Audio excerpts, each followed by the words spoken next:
Hello friends, Vikesh का आप सबका गुड मॉर्निंग और हमारे चैनल पर आपका स्वागत है। इसमें हम टैली बताने जा रहे हैं। तो देखिए, टैली में आप एक्सपर्ट हैं कि नहीं हैं, ये सिर्फ एक बात से तय होता है कि आप वाउचर एंट्री सही करते हैं अथवा नहीं। हालांकि टैली आपको गलत एंट्री करने से रोक भी देता है, यह एक प्लस पॉइंट है। तो आपको आपका स्ट्रीम आर्ट्स है कि साइंस है, कॉमर्स है, ये ज़्यादा औचित्य नहीं रखता है, इसलिए आपको टेंशन नहीं लेना है। टैली खुद ही आपको सही एंट्री करना सिखा देगा, क्योंकि एक गलत एंट्री होने नहीं देगा, गलत एंट्री में आपको रोक देता है। तो आप एक्सपर्ट हैं कि नहीं टैली, ये इस बात से समझा जाएगा कि वाउचर एंट्री आप सही करते हैं अथवा नहीं। अब वाउचर का मतलब होता है ट्रांजैक्शन, और ट्रांजैक्शन का रिटर्न प्रूफ को ही वाउचर कहते हैं। अब यहाँ पे चूँकि कंप्यूटर में एंट्री कर रहे हैं, इसलिए डिजिटल प्रूफ कहना ज़्यादा बेटर होगा।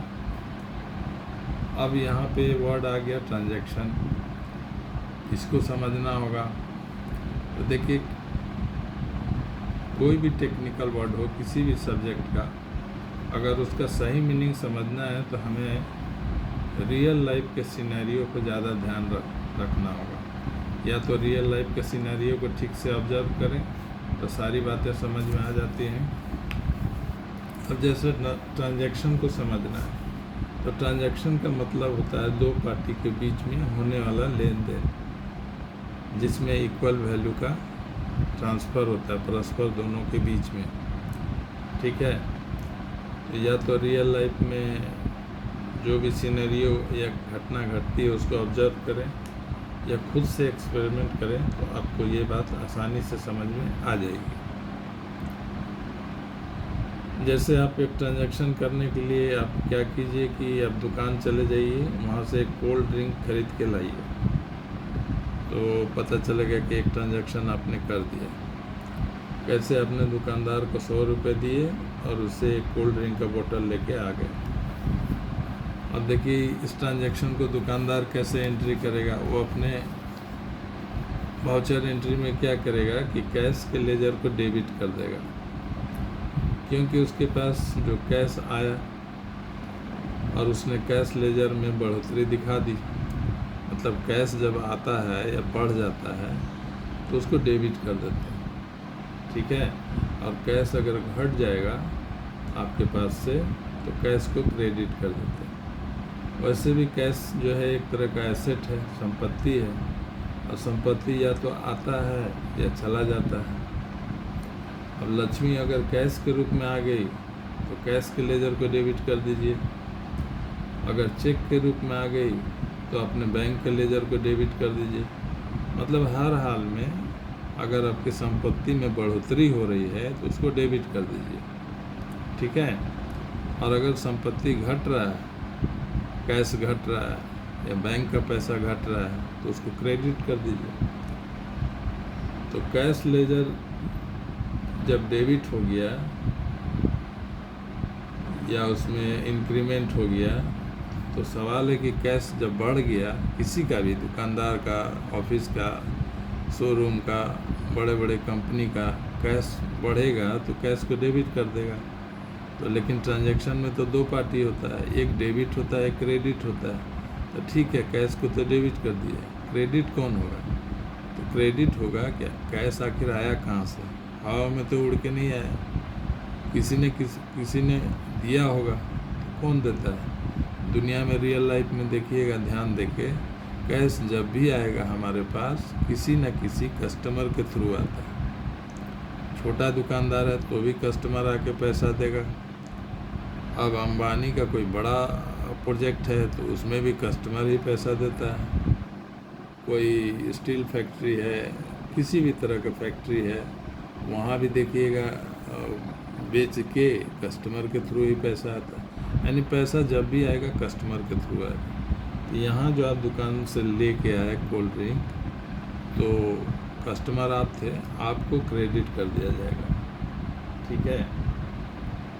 तो कैश लेजर जब डेबिट हो गया यानी बढ़ गया, तो किसके कारण बढ़ा? कस्टमर के कारण। तो कस्टमर को क्रेडिट कर दीजिए। और कैश जब भी बढ़ेगा या तो डेबिट होगा, कैश डेबिट होगा और कस्टमर जो है क्रेडिट हो जाएगा। तो दुकानदार ने अपना एंट्री क्या किया? कैश को डेबिट कर दिया, कैश के लेजर को, और हमको यानी कस्टमर को क्रेडिट कर दिया। लेकिन हम जब घर में आएंगे और अपने कंप्यूटर में जब एंट्री करेंगे तो हम लोग क्या करेंगे?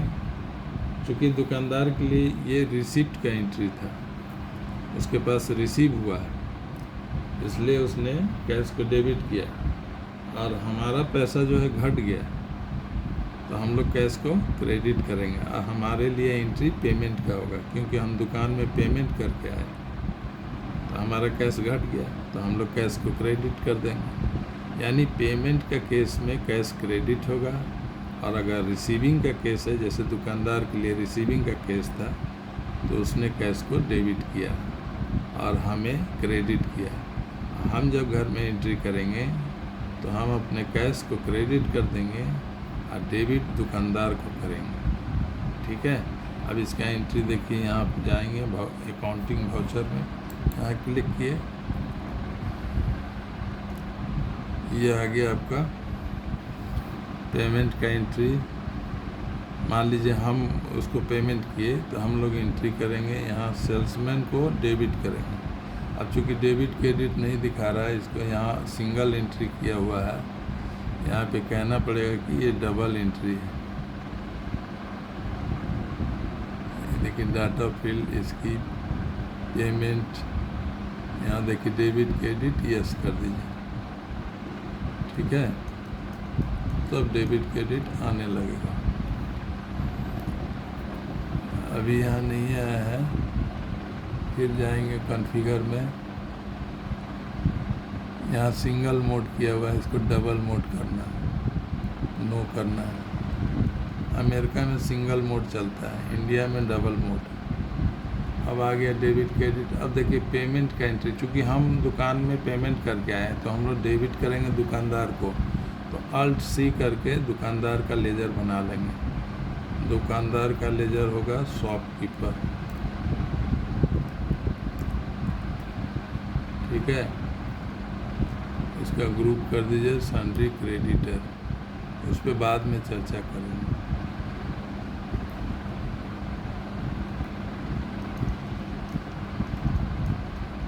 देखिए ये शॉपकीपर आ गया, यहाँ 100 रुपये हमने दिया, सॉरी 1000 हो गया, 100 रुपये दिए, और यहाँ पे कैश के लेजर को, कैश का लेजर भी बना लेते हैं, सॉरी यहाँ क्रेडिट होगा, यहाँ जाएंगे, यहाँ क्रेडिट करेंगे, सी लिख देंगे तो क्रेडिट अपने आप आ जाएगा। क्रेडिट हम लोग कैश को करेंगे, तो हम एज ए कस्टमर, हमारा एंट्री ये होगा पेमेंट का एंट्री, ठीक है। और दुकानदार अगर करेगा इस एंट्री को, तो यहाँ से रिसिप्ट का एंट्री करेगा, यहाँ से रिसिप्ट का एंट्री करेगा। रिसिप्ट बटन दबाया, उसके लिए कैश रिसीव हुआ है, और क्रेडिट वो हमें करेगा, तो यहाँ कस्टमर को क्रेडिट करेगा। कस्टमर का लेजर बना लीजिए, कस्टमर अकाउंट, इसका होगा sundry debtors. Sundry debtors, debtors मतलब देने वाला है, मान के चलिए ये हमेशा पैसा देता है, तो इसने कस्टमर को क्रेडिट किया 100 रुपया, और कैश उसके पास आया है, कैश बढ़ गया है उसका, तो कैश को डेबिट करेगा।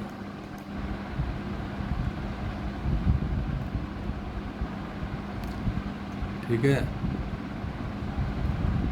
तो इसी तरह से रियल लाइफ सिनेरियो से हमको समझना है कि रिसिप्ट का एंट्री क्या है और पेमेंट का एंट्री क्या है। रिसिप्ट में कैश आता है किसी के पास, यानी उसका कैश का लेजर में बढ़ोतरी हो जाता है, इसलिए कैश को डेबिट करता है। और पेमेंट के समय क्या होता है, अब आप रियल लाइफ के सिनेरियो देख लीजिएगा। आप कभी पेमेंट कीजिए, जब कभी पेमेंट कीजिएगा दूध वाले को, राशन वाले को, बिजली वाले को, मोबाइल वाले, रिचार्ज वाले, कभी भी पेमेंट कीजिएगा तो ध्यान दीजिएगा कैश हमारा घटता है। चाहे जेब से कैश घट जाए, चाहे बैंक से मेरा अकाउंट से पैसा निकल जाए, लेकिन पैसा निकलता है। तो उस कंडीशन में कैश को क्रेडिट कर दें। और जब भी आप रिसीव करेंगे, आपका दुकानदार, आप दुकान है छोटा मोटा, तो ग्राहक लोग आएंगे, आप रिसीव करेंगे उनसे, उस समय हमारा पैसा बढ़ जाता है। या चेक रिसीव करेंगे तो पैसा बढ़ेगा, ठीक है। तो जब पैसा बढ़ता है, संपत्ति में बढ़ोतरी होता है, तो उसको डेबिट किया जाता है। यानी जब पैसा आएगा चेक के रूप में या कैश के रूप में, तो कैश को डेबिट करेंगे, और जब पैसा जाएगा कैश के रूप में या चेक के रूप में, कैश या बैंक को क्रेडिट करेंगे, ठीक है। ये हो गया जनरल लैंग्वेज में रियल लाइफ से सीखना। किताबी ज्ञान, किताब से सिर्फ टेक्निकल वर्ड लीजिए, लेकिन उसको समझने के लिए रियल लाइफ में नज़र दौड़ाइए, ठीक है। अब अगला लेक्चर के लिए आप लोग वेट कीजिए, और अगर हेल्पफुल लगे ये वीडियो तो लाइक शेयर भी कर दीजिएगा, और हमारे चैनल को भी सब्सक्राइब कर दीजिएगा। Okay, thank you.